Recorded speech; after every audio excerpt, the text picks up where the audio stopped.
राधे राधे दोस्तों, कैसे हो आप सब लोग। आई होप कि आप सब लोग बढ़िया होंगे। तो चलिए 10 क्वेश्चन का अपना ये प्रैक्टिस सेट करते हैं। पहला क्वेश्चन है सिंप्लीफाई का। देखिए यहाँ पर आपको सिंप्लीफाई करना है। मेनली इस तरीके के क्वेश्चंस में अलजेब्रा की कोई ना कोई आइडेंटिटी इस्तेमाल हो रही होती है, लेकिन इस क्वेश्चन में अगर आप देखेंगे तो कोई भी अलजेब्रा की आइडेंटिटी आपकी यूज नहीं होगी। तो फिर इस क्वेश्चन को कैसे करें, करना तो है ही सही। तो यहाँ पर आप देखिए इस क्वेश्चन को करने का सबसे अच्छा तरीका है डिजिटल सम। अगर आपको डिजिटल सम नहीं आता तो ये क्वेश्चन आपके लिए बहुत ज्यादा मुश्किल हो जाएगा, क्योंकि कैलकुलेशन बहुत ज्यादा हो जाएगी। तो डिजिटल सम कैसे इस्तेमाल करें, तो देखिए डिजिटल सम इस्तेमाल करते वक्त एक बात तो आपको ध्यान रखनी है कि डिसमल का कोई भी रोल नहीं होता। इसको आप लगाओ ना लगाओ कोई फर्क नहीं पड़ेगा। तो इसको अगर मैं हटा दूं तो भी कोई दिक्कत नहीं है। साथ ही साथ 10 की जितनी पावर बनती है उससे भी कोई फर्क नहीं पड़ता, क्योंकि अगर मैं 10 का डिजिटल सम निकालूंगा तो वो 1 आएगा, और 1 को अगर मैं किसी भी चीज से मल्टीप्लाई करूं तो कोई दिक्कत नहीं है। बस ये है कि 10 प्लस साइन के साथ नहीं होना चाहिए। जब तक वो मल्टीप्लाई में है तब तक कोई दिक्कत नहीं है। तो यहां पर आप चाहे तो 10 की पावर -6 को हटा दीजिए, कोई फर्क नहीं पड़ेगा। तो ये एक तरीके से अपने पास बन गया 10025 प्लस 625 डिवाइड बाई 25 प्लस 95। तो चलिए यहां पर डिजिटल सम निकालते हैं। तो 1 और 2 3, 3 और 5 8, फिर 5 और 6 11, 11 और 2 13, 13 का मतलब हो गया 1 प्लस 3 4 डिवाइड बाई 5 और 2 7, और ये 9 तो हट ही जाएगा, तो ये आ गया 5। तो देखिए ऊपर में आ गया 8 प्लस 4 12, 12 का मतलब हो गया 3, 1 प्लस 2 3, और नीचे में भी 7 प्लस 5 12, 12 का मतलब फिर से 1 प्लस 2 3। तो देखिए यहां पर मैं बोल सकता हूं कि 3/3 1 आएगा। इसका मतलब एक तो वो आंसर हो ही सकता है जिसका डिजिटल सम 1 हो, लेकिन क्या केवल वही आंसर हो सकता है जिसका डिजिटल सम 1 हो? तो ये एकदम गलत है सोचने का तरीका। देखिए डिजिटल सम निकालते वक्त क्या होता है, जैसे अगर मैं बात करूं अपना जो भी आंसर आएगा, लेट से x आएगा, तो इसको मैं बोल सकता हूं 3 इक्वल टू 3x। मतलब यहां पर 3x का जो डिजिटल सम है वो 3 के बराबर होना चाहिए। तो यहां पर अपन को चेक करना है कि ये डेनोमिनेटर 3 किन किन के साथ मल्टीप्लाई होके डिजिटल सम 3 देगा।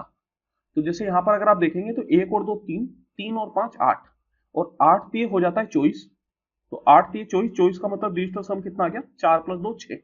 तो ये तो आंसर नहीं होगा। फिर 1 और 5 6, 6 और 2 8, 8 और 5 13, 13 का मतलब हो गया 1 प्लस 3 4, और 4 इंटू 3 अगर आप करेंगे तो ये आएगा 12, 12 का मतलब हो गया 3। तो यहां पर आप देख सकते हैं डिजिटल सम 3 आ रहा है, तो इसको भी अपन होल्ड पे रखते हैं। एक बार देख लेते हैं ऐसा कोई और ऑप्शन तो नहीं है जिसमें डिजिटल सम 3 आ रहा हो, क्योंकि अगर दो ऑप्शन का डिजिटल सम 3 आ गया तो फिर डिजिटल सम से नहीं चल पाएंगे। तो यहाँ पर 1 और 5 6, 6 इंटू 3 अगर आप करेंगे तो 18, 18 का मतलब हो जाता है 0, क्योंकि 18 जो है वो 9 का मल्टीपल है। और 1 और 5 6, 6 और 5 11, 11 का मतलब 1 प्लस 1 2, और 2 इंटू 3 अगर मैं करूंगा तो ये आएगा 6। तो यहाँ पर आप देख सकते हो केवल एकमात्र ऑप्शन है जिसमें डिजिटल सम 3 आ रहा था, तो यही अपना आंसर हो जाएगा। बाकी कोई भी ऑप्शन आंसर नहीं होगा। तो ये जो क्वेश्चन है वो डिजिटल सम के ऊपर है। अगर आपको डिजिटल सम आता है तो आप इस क्वेश्चन को अच्छे से कर सकते हैं, वरना काफी मुश्किल हो जाएगा।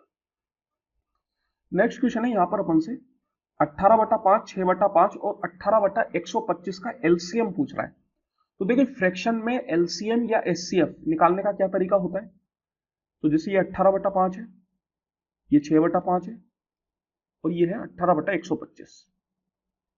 तो अगर यहां पर आपसे इन तीनों का एलसीएम पूछ रहा है तो आपको क्या करना है, जो न्यूमरेटर है उनका तो लेना है एलसीएम, और जो डेन्यूमिनेटर है उनका लेना है एचसीएफ। अगर एलसीएम की जगह एचसीएफ पूछा जाता तो फिर न्यूमरेटर का एचसीएफ लेना होता और डेन्यूमिनेटर का एलसीएम लेना होता। तो यहां पर एलसीएम पूछ रहा है, इसलिए अपन क्या करेंगे, डेन्यूमिनेटर का तो ले लेंगे एचसीएफ। 5 5 और 125 का एचसीएफ 5 हो जाएगा, बिकॉज तीनों ही नंबर 5 से डिविजिबल है और इससे बड़े कोई नंबर से डिवाइड नहीं हो पाएंगे। और ऊपर का लेना है एलसीएम, तो 18 6 18, इनका एलसीएम में बोल सकता हूँ 18 हो जाएगा, बिकॉज तीनों ही नंबर जो है वो एक तरीके से 18 की क्या है, फैक्टर है। तो 18/5 दैट मीन्स 5 का 6 बार में सॉरी 5 का 3 बार में 15 और 6 बार में 30। तो आंसर हो जाएगा 3.6, ऑप्शन नंबर बी। नेक्स्ट है यहाँ पर अपन को एक फिगर दे रखा है, और इस फिगर में एडी जो है वो 3 के बराबर दे रखा है, डीई 4 के बराबर दे रखा है, और ए बी, ये पूरा ए बी 12 के बराबर दे रखा है। तो अगर मैं बीई निकालना चाहूं तो बीई क्या हो जाएगा, तो ये हो जाएगा 12 - 4 + 3। दैट मीन्स इक्वल टू 5, तो ये भी आ गया 5। फिर सेम तरीके से यहाँ पर मुझे BF और FG भी दे रखा है, BF है 2, FG है 6 और BC 10 दे रखा है। अगर पूरा BC 10 है और मैं GC निकालना चाहूं तो ये हो जाएगा 10 minus 2 plus 6 that is equal to 2, तो ये आ गया 2 के बराबर।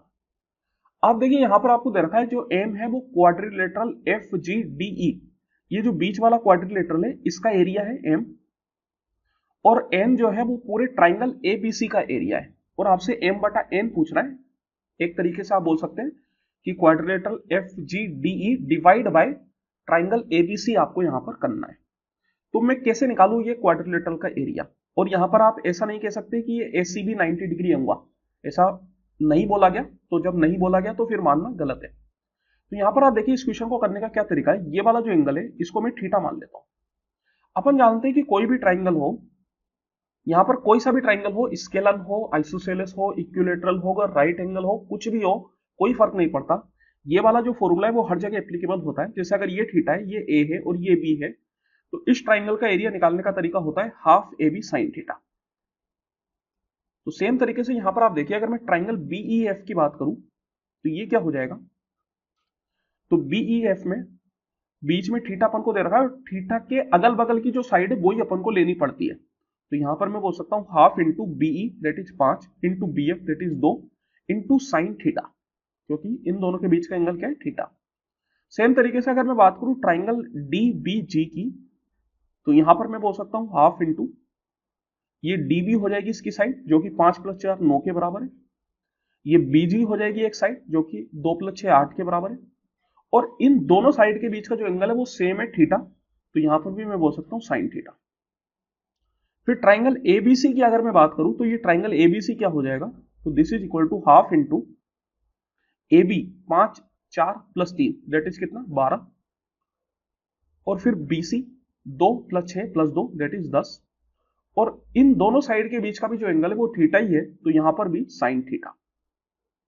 तो अगर आपको ये बीच वाला क्वाड्रिलेटरल का एरिया निकालना है तो इसके लिए आप क्या कीजिए, ये DBG में से BEF को सब्ट्रैक्ट कर दीजिए, क्योंकि अगर आप DBG ट्राइंगल में से BEF ट्राइंगल को सब्ट्रैक्ट करेंगे तो ये बीच वाला क्वाड्रिलेटरल आपको मिल जाएगा। तो यहां पर अगर आप इसको सोल्व करेंगे तो ये कैंसिल आउट हो जाएगा, ये 2 से 4 बार में, तो 9 चौकू हो गया 36 और 36 माइनस 5, तो 36 माइनस 5 और साइन थीटा तो आप कॉमन ले सकते हैं। तो ये तो हो गया आपके क्वाड्रिलेटरल का area divide by triangle ABC का एरिया, और ट्राइंगल ABC का एरिया क्या आ रहा था, इसको अगर आप कैंसिल आउट करेंगे तो 12 पंजे 60 साइन थीटा। तो यहां पर आप देख सकते हैं साइन थीटा अपना कैंसिल आउट हो गया, 36 माइनस 5 हो गया 31 और नीचे में आ गया 60, तो जो आंसर है वो हो गया 31 बटा 60। तो देखिए काफी बढ़िया सवाल है, इस तरीके के सवाल अगर आपने पहले करें तभी जाके आप ये चीज एग्जाम में सोच सकते हैं, वरना फिर एग्जाम में इतना नहीं सोच पाते अपन, क्योंकि उतना टाइम भी नहीं होता। What annual installment will discharge a debt of rupees 35,455 due in 3 years at 12% simple interest per annum? तो देखिए यहां पर आपसे बोला जा रहा है कि एनुअल इंस्टॉलमेंट निकालनी है, और ये जो 35,455 है ये 3 साल पे ड्यू है। 3 साल पे ड्यू कहने का मतलब है कि ये आपको प्रिंसिपल प्लस इंटरेस्ट की वैल्यू दे रखी है, इसको प्रिंसिपल समझने की गलती ना करें, इसमें इंटरेस्ट इंक्लूड है, मतलब 3 साल बाद मुझे इतने रुपए चुकाने, तो इतने रुपए चुकाने मतलब प्रिंसिपल प्लस इंटरेस्ट, और यहाँ पर जो रेट ऑफ इंटरेस्ट है वो 12% है। तो देखिए इंस्टॉलमेंट में होता क्या है, यहाँ पर आपके पास टाइम 3 साल का है और हर साल आपको बराबर पैसे देने होते हैं। तो मैं मान लेता हूं कि जो अपनी हर साल की इंस्टॉलमेंट है वो है 100 रुपए की। तो देखिए होता क्या है कि 100 रुपए जब मैंने पहले साल में बैंक में दिए तो टोटल टाइम तो था 3 साल, लेकिन मैंने तो पहले साल पे ही दे दिए, तो 2 साल मेरे पास बचे। तो 2 साल के लिए होगा क्या, बैंक इस 100 रुपए को किसी और को उधार देगा, और वहां से जो उसको इंटरेस्ट मिलेगा वो मान के चलेगा कि ये आप ही से इंटरेस्ट मिला है।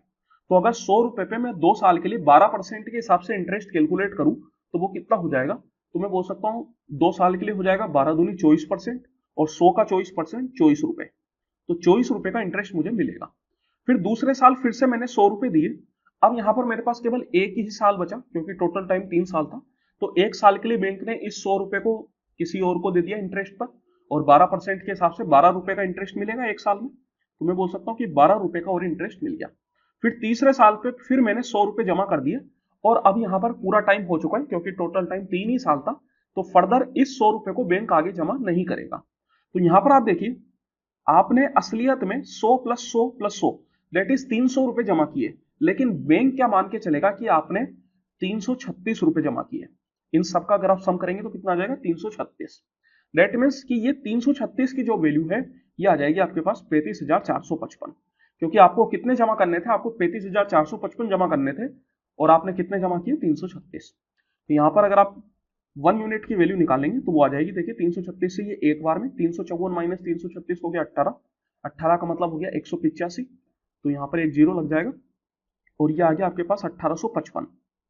तो मैं बोल सकता हूँ कि 336 का 5 बार में हो जाएगा, 5 बार में कितना आएगा, तो देखिए 300 का 5 बार में 1500, 36 का 5 बार में 180, तो ये अपने पास हो गया 1680। फिर 6 बार में तो नहीं जा पाएगा, तो ये 5 बार में होएगा। तो मैं बोल सकता हूँ कि 1 यूनिट की वैल्यू आ गई 105, 105 पॉइंट समथिंग आएगी, लेकिन ऑप्शन अच्छे खासे दूर है तो इतना छोड़ देते हैं अपन, बहुत है। वैसे तो यहाँ पर अगर 2 डिजिट पे लेके आप छोड़ देते तब भी अपना काम चल जाता, लेकिन फिर भी मैंने 3 डिजिट निकाल लिया सो देट कि आपको कंफ्यूजन ना हो। तो यहाँ पर 1 यूनिट की वैल्यू आ गई 105 और अपन की जो इंस्टॉलमेंट थी वो 100 यूनिट की थी, तो 100 यूनिट की वैल्यू कितनी आ जाएगी 105 इंटू 100 मतलब 10,500। तो उस हिसाब से अपन आंसर बोल सकते हैं ऑप्शन नंबर सी। तो ये हो जाएगा अपना पर ईयर का instalment. If x is added to each of 12, 28, 21 and 45, the numbers so obtained are in proportion. What is the mean proportion between x plus 3 and 4x plus 1? तो देखिए यहाँ पर हो क्या रहा है, अगर मैं इन चारों नंबर में x को ऐड कर दूं तो जो नंबर आएंगे वो प्रपोर्शन में होंगे, मतलब ये 4 नंबर अभी प्रपोर्शन में नहीं है। दैट मीन्स कि 12 plus x, 28 plus x, 21 plus x और 45 प्लस एक्स, ये 4 नंबर अब प्रोपोर्शन में बन गए। अगर ये 4 नंबर प्रोपोर्शन में बन गए तो यहां पर अपन बोल सकते हैं कि इन दोनों पहले का रेशियो जो है 12 plus x divide by 28 plus x, ये बराबर होगा लास्ट के दो के रेशियो के, that means 21 plus x divide by 45 plus x. यहां पर अगर आप क्रॉस मल्टीप्लाई करेंगे तो सोल्व करके एक्स की वैल्यू निकाल सकते हैं, और क्वाड्रेटिक आपके नहीं बनेगी तो आसानी से सोल्व हो जाएगा, कोई बड़ी बात नहीं है। देखिए इस क्वेश्चन को करने का मैं एक और तरीका आपको यहाँ पे बताता हूँ। जब कभी भी आपको इस तरीके से x की वैल्यू पूछी जाए तो इसका एक और तरीका होता है। यहाँ पर आप इन शुरुआत के दोनों का रेशियो ले लीजिए 12/28, फिर लास्ट के दो का रेशियो ले लीजिए 21/45। अब यहाँ पर आपको क्या करना है, इनको आपस में सब्ट्रैक्ट करना है। तो यहाँ पर आप 12 माइनस 21 करें या 21 माइनस 12 करें कोई फर्क नहीं पड़ेगा, बस आपको ये बात का ध्यान रखना है कि अगर आप 12 माइनस 21 कर रहे हैं तो फिर नीचे में भी आपको 28 माइनस 45 करना है। ऐसा ना हो कि आपने ऊपर में तो 12 माइनस 21 कर दिया और नीचे में 45 माइनस 28 कर दिया, अगर आप ऐसा करेंगे तो फिर दिक्कत हो जाएगी, तो ऐसा नहीं करना। तो यहाँ पर आप देखिए मैं बोल सकता हूँ 21 माइनस 12 ये कितना हो गया 8 और 1 9, और 45 माइनस 28 अगर आप करेंगे तो ये अपने पास आ जाता है 15 और 2 17। तो यहाँ पर आप अगर इनका सब्ट्रैक्ट करेंगे तो 28 माइनस 12 ये आपके पास आ गया 16 के बराबर, और यहां पर अगर आप देखेंगे तो ये आ गया 8 के बराबर। तो देखिए इनका जो डिफरेंस है वो बराबर होना चाहिए, तो डिफरेंस बराबर करने के लिए अपन क्या कर सकते हैं, यहाँ पर 2 से मल्टीप्लाई कर देते हैं, तो ये 8 दूनी 16 हो जाएगा। अगर यहाँ पे मैंने 2 से मल्टीप्लाई करा, इसका मतलब कि ऊपर नीचे मैंने 2 से मल्टीप्लाई किया, तो 9 दूनी 18 और 17 दूनी 34। यहाँ पर अगर अब आप इनका डिफरेंस देखेंगे तो वो 16 ही आएगा। तो यहाँ पर मैं बोल सकता हूँ कि 12 से 18 मतलब मैंने 6 ऐड किया, और नीचे में भी आप देख सकते हैं 28 से 34 मतलब 6 ऐड किया, तो x जो है वो आपके पास आ जाएगा 6 के बराबर। ये आ गया x की value.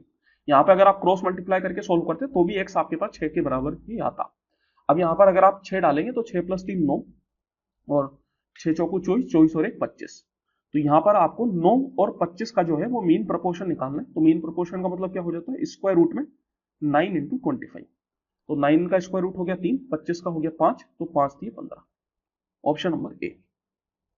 Keshav, Surjit and Thomas started a business with investment in the ratio 2:3:4. The ratio of their period of investment is 5:6:9. तो देखिए यहाँ पर केशव, सुरजीत और थॉमस का एक तो इन्वेस्टमेंट का रेशियो दे रखा है, दूसरा टाइम का रेशियो दे रखा है। तो यहाँ पर मैं बोल सकता हूँ कि जो इनके प्रॉफिट का रेशियो होगा वो होगा इन्वेस्टमेंट इनटू टाइम। तो 5 दूनी 10, 6 तिये 18 और 9 चौको 36। इसको आप फर्दर कैंसिल आउट कर सकते हैं, ये 2 से 5 बार में, 2 से 9 बार में और 2 से 18 बार में। तो जो इनके प्रॉफिट का रेशियो हो जाएगा वो हो जाएगा 5:9:18, क्योंकि जो टोटल इन्वेस्टमेंट का रेशियो है वो ये है, और हमेशा प्रॉफिट उसी रेशियो में डिवाइड होता है जिस रेशियो में इन्वेस्टमेंट है, टोटल इन्वेस्टमेंट। तो यहां पर अपन से बोला जा रहा है कि जो 20% प्रॉफिट है वो उनने रेंट और मेंटेनेंस पे खर्च कर दिया, और बाकी जो प्रॉफिट है वो उनने आपस में तीनों में बांट लिया। साथ ही साथ बोला जा रहा है कि केशव और सुरजीत के प्रॉफिट का जो डिफरेंस है वो है 7,264। तो फिर टोटल प्रॉफिट कितना रहा होगा? तो देखिए, सबसे पहले मैं बोल सकता हूं कि टोटल प्रॉफिट जो भी होगा उसका 20% तो रेंट पर खर्च हो गया। कोई भी चीज को अपन 100% मानते हैं तो 80% जो है वो इन तीनों में बांटा। और अगर आप इन दोनों का डिफरेंस लेंगे केशव और सुरजीत का, तो 9 - 5 मतलब 4 यूनिट होता है। तो 4 यूनिट का 80% का, क्योंकि जो टोटल बांटा था वो 80% ही बांटा था। तो 80% ऑफ 4, इसकी वैल्यू आपको दे दी 7,264। और आपसे टोटल प्रॉफिट पूछा जा रहा है। टोटल प्रॉफिट कितना होगा? तो मैं बोल सकता हूं 5 + 9 14, 14 प्लस 5 + 9 14, 14 + 18 दैट इज इक्वल टू आ जाएगा आपके पास 32 के बराबर। तो जो टोटल प्रॉफिट होगा वो होगा 32 यूनिट, और ये 32 यूनिट की ही वैल्यू आपसे पूछी जा रही है। अगर यहां पर यह पूछा जाता कि टोटल प्रॉफिट जो इन तीनों में डिवाइड हुआ है, तो फिर आपको 32 का 80% निकालना होता, क्योंकि इन तीनों में जो डिवाइड हुआ है वो 32 का 80% हुआ है, लेकिन टोटल प्रॉफिट जो है वो 32 यूनिट के बराबर हुआ है।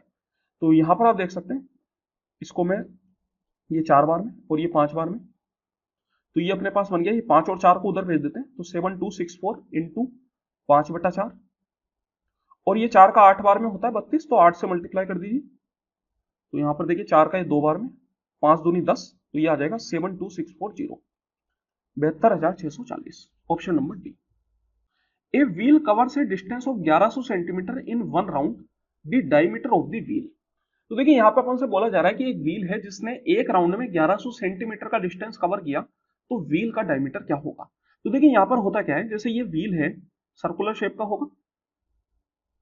मैं मान लेता हूं कि ये वाला जो व्हील का पॉइंट है ये ए है, और इस व्हील को अपन ने ए पॉइंट से जमीन पर रखा, फिर उसने यहां से लेके यहां तक 1100 सेंटीमीटर कवर किया। तो देखिए ये 1100 सेंटीमीटर कैसे कवर होगा? ये व्हील जब रोटेट करेगा तो इस पॉइंट पे वापस ये ए पॉइंट पर आके रुक जाएगा। मतलब यहां पर व्हील जब आएगा तो ये वाला जो पॉइंट होगा व्हील का, ये फिर से ए पॉइंट ही होगा। दैट मीन्स कि ये व्हील का जो सरकमफ्रेंस है वो बराबर हो जाएगा इस डिस्टेंस के। तो व्हील सर्कुलर शेप का है तो उसका सरकमफ्रेंस हो जाएगा 2πr, तो 2πr की वैल्यू आ जाएगी 1100। तो 2 into 22/7 into R equal to 1100।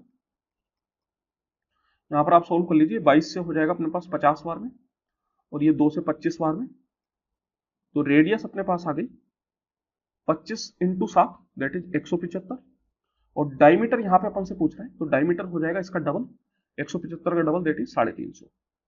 Option number B. If P of A union B equal to 5/9, P of A bar union B bar equal to 13/27, P of A equal to 11/18, then the odds against the event B। देखिए odds against the even B कहने का मतलब है कि P of B bar divide by P of B। अगर odds in favour बोला जाता तो फिर हो जाता P of B divide by P of B बार। तो यहां पर अगर अगेंस्ट है तो आपको ऊपर में P ऑफ B बार लेना है। तो चलिए यहां पर देखिए, सबसे पहले तो ये P of A bar union B बार जो है, इसको मैं लिख सकता हूं P of A intersection B का होल बार। यहां पर अगर आप ये पूरा बार हटाएंगे तो फिर दोनों में बार लग जाएगा, और ये जो बीच वाला साइन है ये आपका चेंज हो जाएगा। और इस चीज को आप लिख सकते हो 1 - P of A intersection B, and this is equal to what, 13/27। तो यहां से मैं P of A intersection B की वैल्यू निकाल सकता हूं। ये हो जाएगा अपने पास 1 - 13/27 दैट इज इक्वल टू 14/27। अब यहां पर आप देख सकते हो A यूनियन B दे रखा है, A इंटरसेक्शन B है, P ऑफ A है, तो P ऑफ B आप निकाल सकते हो। वो क्या होता है? तो अपन जानते हैं कि P of A intersection B equal to P of A plus B minus A union B। अगर यहां पर यूनियन है तो उधर इंटरसेक्शन होगा, और उधर यूनियन था होता तो फिर इधर इंटरसेक्शन आ जाता। ये दोनों आपस में अपनी जगह को चेंज कर लेते हैं, दोनों के साथ साइन सेम रहता है। अगर इस माइनस को मैं उधर भेजूंगा तो प्लस बन जाएगा, और उधर उस वाले प्लस को इधर लाऊंगा तो वो माइनस बन जाएगा, तो कोई फर्क नहीं पड़ेगा। देखिए पी ऑफ बी निकालना है आपको, सब कुछ है यहाँ पर। ये है 14/27 इक्वल टू पी ऑफ ए आपको दे रखा है 11/18, ये आपको निकालना ही है, और ये आपको दे रखा है 5/9। सोल्व कर लेते हैं। तो यहां से अपन बोल सकते हैं P of B equal to क्या आ जाएगा, नीचे में एलसीएम आप ले लीजिए, 54 एलसीएम आ गया, 27 का 2 बार में, 14 दूनी 28, 18 का 3 बार में, ये उधर जाएगा, 11 3 33, 9 का 6 बार में, 6 पंजे 30, तो ये उधर जाएगा तो प्लस में आ जाएगा 30। तो ये अपने पास आ गया 28 और -3 दैट इज 25, 25/54। तो पी ऑफ बी जो है वो 25/54 है। आपको P of B bar divide by P of B निकालना है। तो पी ऑफ बी बार हो जाता है 1 माइनस पी ऑफ बी, तो 1 माइनस 25/54 अगर आप करेंगे तो ये आ जाएगा आपके पास 29/54 और डिवाइड में है 25/54, तो ये 54 तो आपका कैंसिल आउट हो गया, तो ये आ गया 29/25, option number D. How much iron sheet will be needed to construct a rectangular tank measuring 10 by 8 by 6 if a circular opening of radius 1 meter is to be left at the top of the tank। तो देखिए यहाँ पे rectangular tank है, rectangular tank कहने का मतलब होता है कि क्यूबोइडल टैंक है। तो यहाँ पर एक क्यूबोइडल टैंक आपको दे रखा है कुछ इस तरीके का, और इस क्यूबोइडल टैंक का जो टॉप है उस पे एक circular opening they the so that कि अपन पानी वगैरह भर पाए। तो मैं मान लेता हूं कि ये अपना टॉप है, तो इस पे कुछ इस तरीके से एक सर्कुलर ओपनिंग दे दी। अब अपन को बोला जा रहा है कि ये जो पूरा टैंक है ये आयरन शीट से मिलकर बना है, तो आयरन शीट का एरिया कितना होगा। तो मैं बोल सकता हूं कि अगर यहां पर ओपन है तो यहां पर आयरन शीट इस्तेमाल ही नहीं हुई, तो फिर इसका एरिया अपन इंक्लूड नहीं करेंगे। तो इस टोटल ये जो क्यूबॉइड का टोटल सरफेस एरिया है इसमें से मैं ये जो सर्कुलर ओपनिंग है इसका एरिया सब्ट्रैक्ट कर देता हूं, तो मेरे को आंसर मिल जाएगा। तो देखिए क्यूबॉइड का एरिया अपन जानते हैं 2 times length into breadth plus breadth into height plus height into length minus, और ये जो सर्कुलर ओपनिंग है इसका एरिया हो जाएगा पाई आर स्क्वायर। तो ये आपको करना है। तो लेंथ इंटू ब्रेथ कितनी हो गई 10 into 8 80 plus breadth into height हो गई आपके पास 8 इंटू 6 48 और हाइट इंटू लेंथ हो गई 6 इंटू 10 60 माइनस पाई की वैल्यू ले लेते हैं 3.14 क्योंकि रेडियस यहां पर 1 है तो 1 का स्क्वायर 1 ही हो जाएगा। देखिए आपके पास आ गया 80 plus 48 plus 60 that is 120 plus 8 180, 180 plus 8 188 और 188 इंटू 2 अगर आप करेंगे तो ये आ जाएगा 376 माइनस 3.14। तो 376 में से अगर मैं 3 घटाऊंगा तो 373 आएगा, तो ये आ जाएगा 372.86। उसके हिसाब से आप बोल सकते हो option number C 372.9। A person 1.8 metre tall is 30√3 meters away from a tower if the angle of elevation from his eye to the top of the tower is 30 degree what is the height of the tower। तो देखिए यहाँ पर एक person की height अपन को दे रखी है 1.8 metre, और कभी भी हाइट एंड डिस्टेंस के क्वेश्चन में अगर पर्सन की हाइट मेंशन हो तो फिर आपको उसको लेके चलना है, उसको आप नेग्लिजिबल नहीं मान सकते। और बोला जा रहा है कि ये जो पर्सन है वो एक टावर से 30√3 मीटर की दूरी पे खड़ा हुआ है, तो ये जो डिस्टेंस है ये अपन बोल सकते हैं 30√3 मीटर हो गया। और जो एंगल ऑफ एलिवेशन है top of the tower from I of the person वो है 30 डिग्री। तो अपन मान के चलेंगे कि भैया आई की बात की जा रही है तो वो हमेशा इंसान के ऊपर होती है, दैट मीन्स कि एकदम टॉप पार्ट पे मान के चलेंगे। तो यहां से अपन को एंगल ऑफ एलिवेशन 30 डिग्री का दे रखा है, तो यहां पर आप एक हॉरिजॉन्टल लाइन बना लीजिए बेस के, तो ये वाला जो एंगल है ये आपको 30 डिग्री दे रखा है। देखिए अगर आपको यहां पर पर्सन की हाइट मेंशन करके नहीं दी जाती तो उस केस में आपको आई से एलिवेशन दे रखा हो या फुट ऑफ द एलिवेशन दे रखा हो, फुट से एलिवेशन दे रखा हो, दोनों एक ही बात है, दोनों केस में आपको यहां से लेना है। लेकिन अगर पर्सन की हाइट आपको मेंशन कर रखी है तो फिर फुट से एलिवेशन यहां से होगा, लेकिन अगर आई से एलिवेशन है तो वो फिर टॉप से होगा। इस बात का आपको ध्यान रखना है। यहां पर आपको टावर की हाइट पूछी जा रही है। तो देखिए मैं बोल सकता हूं कि इतनी दूरी तो 1.8 मीटर ही होगी बिकॉज ये आपस में पैरेलल होते हैं। अब यहां पर अगर ये 30 डिग्री है तो देखिए आपको ध्यान रखना है कि जब कभी भी हाइट एंड डिस्टेंस की बात की जाए और यहां पर 90 30 60 का अगर रेशियो अपने पास बन रहा है तो 30 60 और 90 इनके सामने वाली जो साइड होती है इनका रेशियो हमेशा 1√3 और 2 में होता है, 1:√3:2। तो 30 के सामने वाली 1 यूनिट, 60 के सामने वाली √3 यूनिट और 90 के सामने वाली 2 यूनिट, ऐसा होता है। तो यहां पर अगर मैं बोल सकता हूं कि भैया ये 30 है तो ये तो पक्का 90 होगा, तो ये 60 होगा, तो ये 60 के सामने वाला कितना हो जाएगा, जितना ये है उतना ही है, मतलब 30√3। तो 60 के सामने वाला √3 मतलब √3 यूनिट की वैल्यू आपको 30√3 दे दी, और ये क्या होगा, ये होगा 30 के सामने वाला, यही अपन को निकालना है। टावर की हाइट निकालने के लिए ये अपन को निकालना पड़ेगा। तो अपन को 30 के सामने मतलब, और 30 के सामने वाले को अपन 1 यूनिट मानते हैं, तो 1 यूनिट की वैल्यू आपसे पूछी जा रही है। ये √3 कैंसिल आउट हो जाएगा, तो 1 यूनिट की वैल्यू आ गई 30, मतलब ये आ गया आपके पास 30, और 30 प्लस 1.8 अगर आप करेंगे तो ये आ जाएगा 31.8, ऑप्शन नंबर डी। चलिए यहां तक आए तो प्लीज लाइक करके जाए, लाइक करने से मोटिवेशन मिलता है, और किसी भी पर्टिकुलर क्वेश्चन में अगर आपको डाउट हो तो आप कमेंट करके पूछ सकते हैं।